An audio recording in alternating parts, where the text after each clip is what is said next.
ایک استاد اور اس کا شاگرد کہیں جا رہے تھے۔ جب وہ ایک گاؤں کے پاس پہنچے تو شام ہو گئی۔ انہوں نے بہت دور جانا تھا اور اب ان کو بھوک بھی لگ چکی تھی۔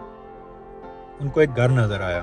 انہوں نے اس کا دروازہ کھٹکھٹایا تو ایک کسان باہر آیا۔ استاد نے اس سے کہا، ہم بہت بھوکے ہیں، کچھ کھانا مل سکتا ہے؟ کسان نے ان کو اندر بلایا اور خوب مہمان نوازی کی۔ جب وہ پیٹ بھر کھانا کھا چکے تو استاد نے آس پاس دیکھا کہ بہت ساری غیر آباد زمین نظر آ رہی تھی جس پر کسان نے کچھ بھی نہیں اگایا تھا۔ استاد نے اس کسان سے پوچھا، تمہارا گزارا کیسے ہوتا ہے؟ تو کسان نے کہا، میرے پاس ایک بھینس ہے جو بہت زیادہ دودھ دیتی ہے، میں وہ دودھ بیچتا ہوں اور گزارا کرتا ہوں۔ اتنے میں بہت رات ہو گئی۔ استاد نے کسان سے کہا، اگر تم اجازت دو تو ہم رات یہیں گزار لیں۔ کسان راضی ہو گیا۔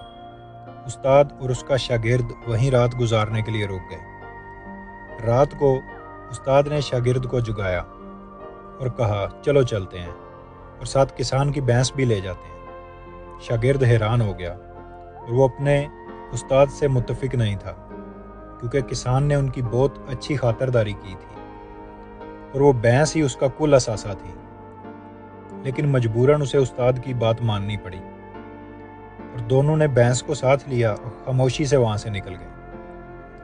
وقت یوں ہی گزرتا رہا اور یہ بات ہمیشہ شاگرد کو کھٹکتی رہی۔ ایک دن اس نے فیصلہ کیا کہ وہ اس کسان سے ملنے جائے گا اور اس کا حال دریافت کرے گا۔ جب وہ گاؤں پہنچا تو دیکھ کر حیران ہو گیا کہ وہ خالی کھیت فروٹ کے درختوں سے بھرے ہوئے تھے۔ اس کو اپنی آنکھوں پر یقین ہی نہیں آ رہا تھا۔ تب بھی اس نے کسان کو دیکھا۔ اس نے اسے بتایا کہ کچھ سال پہلے میں اور میرا استاد آپ سے ملے تھے، اور یوں اس کو ساری بات بتا دی۔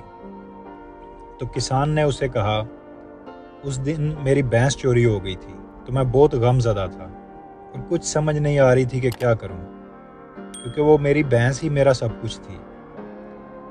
تب میں جنگل میں گیا اور لکڑیاں کاٹ کے بیچنا شروع کر دی۔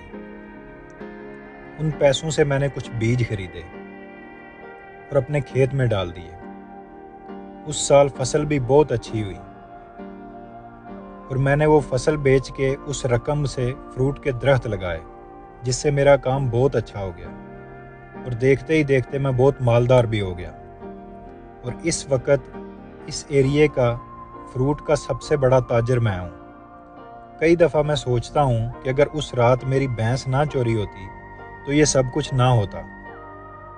شاگرد نے کہا، آپ یہ سب کچھ اپنی بھینس کے ہوتے ہوئے بھی کر سکتے تھے۔ کسان نے کہا، اس وقت میری زندگی بغیر محنت کیے بہت اچھی گزر رہی تھی، اور اس وقت مجھے کبھی اس کا خیال ہی نہیں آیا، کیونکہ بھینس کے دودھ سے میری ضرورتیں پوری ہو جاتی تھیں۔ اس لیے میں نے کبھی سوچا ہی نہیں کہ میں کچھ ایسا بھی کر سکتا ہوں، اور نہ میں نے کبھی اس زمین پر توجہ دی تھی، کیونکہ میرا گزارا ہو رہا تھا۔ دوستو، اگر ہم بھی اپنی زندگی میں دیکھیں تو بھینس کی طرح کئی چیزیں ہمارے راستے کی رکاوٹ بنی ہوئی ہوتی ہیں، جو ہمیں آگے بڑھنے نہیں دیتی، نہ ہی ہماری توجہ ان باتوں پر جانے دیتی ہیں۔ اگر ایسا ہی کچھ آپ کی زندگی میں بھی ہے تو اسے آج ہی چھوڑ دیں۔ اگر آپ اپنی زندگی میں کچھ بڑا کرنا چاہتے ہیں تو آپ کو اپنے کمفرٹ زون سے باہر آنا پڑے گا۔ ہو سکتا ہے اس کے لیے آپ کو کچھ قربانی بھی دینی پڑے۔ یہ مشکل ہو سکتا ہے لیکن ناممکن نہیں۔ اور ایک بار آپ اپنے کمفرٹ زون سے باہر آ گئے تو آپ کچھ بھی کر سکتے ہیں۔ آج کی ویڈیو میں اتنا ہی۔ ملتے ہیں ایک نئی ویڈیو میں نئے ٹاپک کے ساتھ۔ تب تک کے لیے خدا حافظ۔